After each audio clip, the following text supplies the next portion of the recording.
Federal deadline is putting pressure on housing resources here in Columbus. All remaining pandemic emergency rental assistance dollars have to be spent by September. The deadline means the end of millions of dollars for people facing homelessness and eviction. NBC4 Investigates Isabel Cleary is digging into how the city plans to balance the end of federal support with an already tight city budget. Some nonprofits I spoke with are raising the alarm. Come September, there will be less money to help those experiencing the housing crisis. The city is developing a new strategy with money from the city, but the amount of money is millions of dollars less.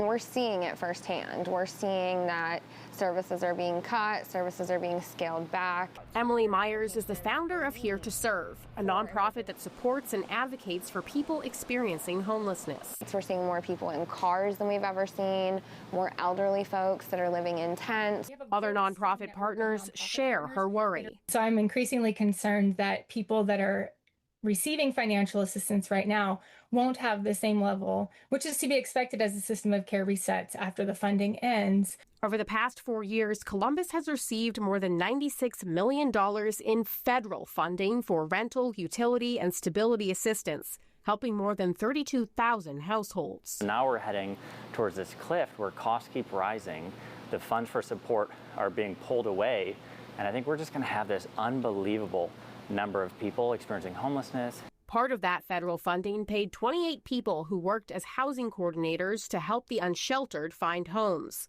That number will go down to 6. It does require a narrowing of resources, but we want to continue to target to those who may not access the traditional system, those who may be doubled up, who may be couch surfing.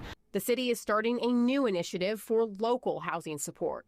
On Monday, City Council will vote on $3.4 million for the Resilient Housing Initiative. It will be harder to qualify for the rental assistance component. City leaders will be taking a look at their housing strategy throughout the city. It is both the need to address the supply issues and to create more opportunity for people to access housing so that there isn't a pinching of access, but there is also a desire to address those who are in crisis now and those who can't wait for the supply to come online. This support would serve an estimated 600 households, a fraction of what was able to be served with the federal funds.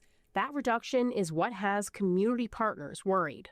I think it's challenging for us to say that we won't be hit with a tidal wave, but I hope that the community and local leaders really take this moment to ask, how do we use these lessons that we've learned from this extraordinary investment that we've made, the rapid response, how flexible we've been, the trust that we've built, and really create a long-term policy. The city has until September to spend the last of that federal money, and it will approve that spending this Monday. The Department of Development will work to start the locally funded Resilient Housing Initiative in September.